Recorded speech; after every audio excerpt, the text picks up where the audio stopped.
ways, and we're all ready now to bring it to management and let them know about it. But they knew it. And so the following year, they came to the players and they said, look, you got to get Joe elected captain. You got to make him captain because you got to give him some responsibility. When he gets this responsibility, he'll show that leadership. At the start of the 1968 season, for the first time since becoming a Jet, Namath was elected offensive captain. It was a stunning feeling, you know. One that to this day I cherish more than any kind of accolades or whatever things that's happened. Joe, to this day, thinks that he was elected because he was a leader. It was the complete opposite why we elected him captain, because he didn't have the leadership. He needed the responsibility. In 1968, Namath became more than just a captain. He became the catalyst behind a championship run that changed the game of pro football forever. The 1968 season opener, Namath's bombs to Maynard torched one of the league's best defenses.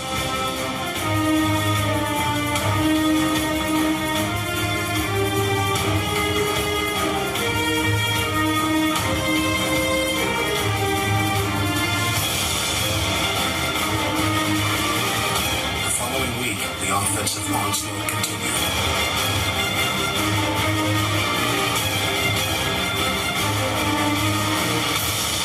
Through 2 weeks, Namath and the offense could do no wrong, but it wouldn't last. Namath's inconsistent play would return and threaten to ruin the Jets season. The Jets' 1968 road to a championship hit a detour in Buffalo, a place that had special meaning for defensive end Jerry Philbin. I went to the University of Buffalo, and I had a vendetta going against the Buffalo Bills because they didn't draft me out of college. They thought I was too small. They couldn't make it in the on their team. So I was always really, really up for the Buffalo Bills. My roommate drives me to the airport. He's an ex-ball player. He says, Joe, gosh, you guys are 19 points favored. What do you think of that? I said, well, we got the best defense in the league. I don't know how they can score.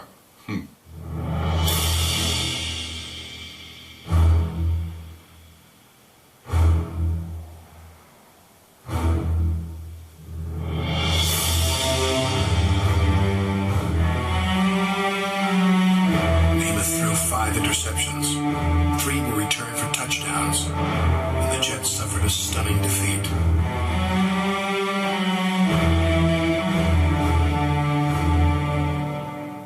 Philbin's always got some great lines.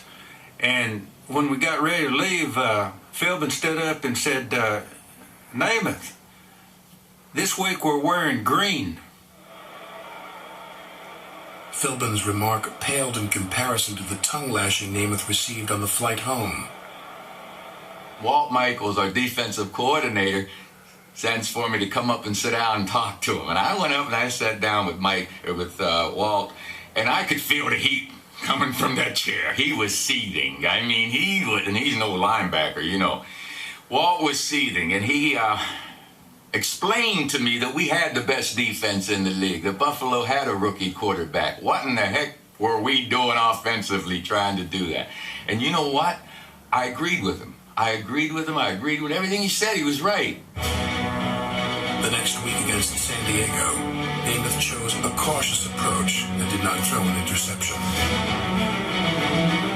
Still, the Jets trailed the Chargers by 4 with 5 minutes left. Namath marched the team to the Chargers 1, where the Jets faced 4th and goal.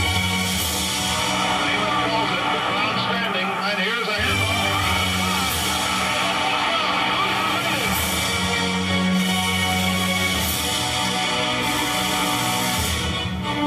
In the final minute, quarterback John Hadel drove the Chargers into field goal range. Instead of playing for the tie, San Diego tried to beat Johnny Sample deep for the win. Hadel, hurried by Philbin, rushed his throw. Sample intercepted, and the Jets won the game.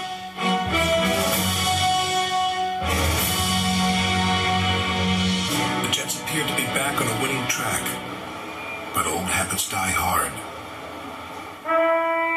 19-point favorites against Denver. Namath again threw 5 interceptions.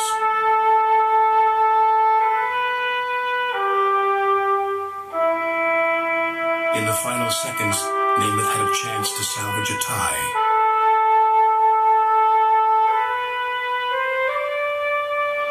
The loss dropped the Jets to 3-2. We should have won this game handily.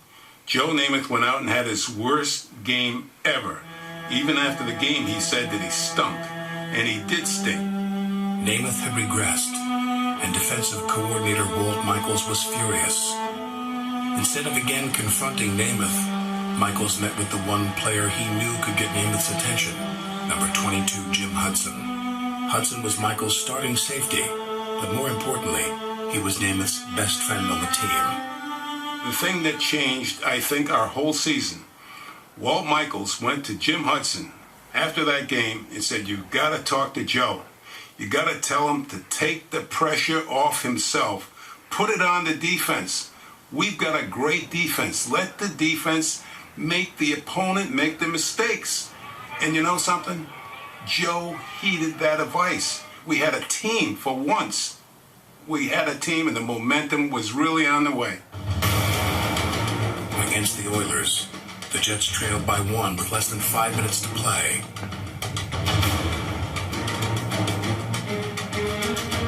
Namath drove the Jets 80 yards for the go-ahead touchdown.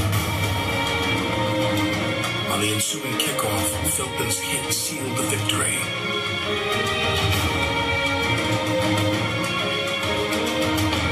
In the next 3 games, the winning formula stuck.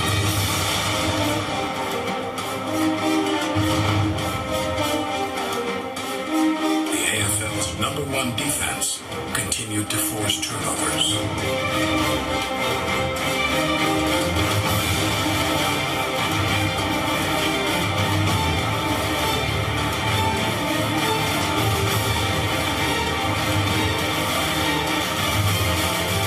Sacrificed for the good of the team. He threw for less than 200 yards and did not have a touchdown pass in 4 straight games. The Jets won all 4. The Jets were now 7-2, and the lesson was clear. What they needed to become champions was not just Namath's arm, but his head and his heart.